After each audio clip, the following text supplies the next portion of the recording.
madaxweynaha cusub ee shacabka reer Somaliland dhawaan doorteen mudane Muuse Biixi Cabdi ayaa xafiiskiisa kulan kula yeeshay wafdi ka socday safaaradda dawladda Ingiriiska u qaabilsan Somaliland iyo Soomaaliya. wafdigani waxa hogaaminayay safiirka dawladda Ingiriiska u qaabilsan dalalka Somaliland iyo Soomaaliya Ambassador David Conker, isla markaana ay xubin ka ahayd haweeneyda madaxa ka ah xafiiska Ingiriiska u qaabilsan Somaliland Mrs. Rusi Taylor. madaxweyne Muuse Biixi Cabdi ay wehelinayeen gudoomiye ku-xigeenada koobaad iyo labaad ee xisbiga kulmiye mudane Maxamed Kaahin Axmed iyo Axmed Cabdi Dheere ayay labada dhinacba kaga wada hadleen arrimo door ah oo ku saabsan madaxweynaha cusub ee Somaliland yeelatay iyo sida ay dawladda Ingiriiska uga go'an tahay inay wada shaqayn dhow la yeelato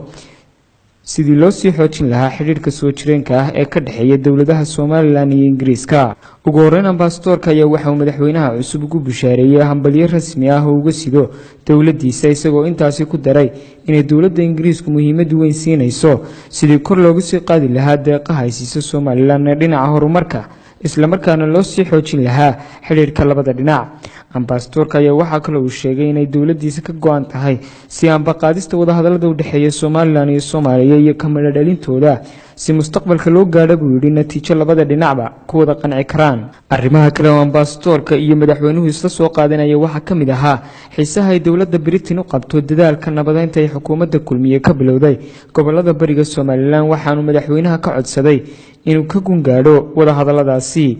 madaxweynaha cusub ee shacabka reer Somaliland doorteen mudane Muuse Biixi Cabdi ayaa dhankiisa uga mahadnaqay booqashada safiirka iyo doorka saaxiibtinimo ay dawladda Britain la leedahay Somaliland, waxaanu hoosta ka xariiqay in madaxweyne ahaan ay ka go'an tahay sidii uu sii quweyn lahaa xiriirka soo jireenka ah ee jamhuuriyadda Somaliland la leedahay dalweynaha Britain.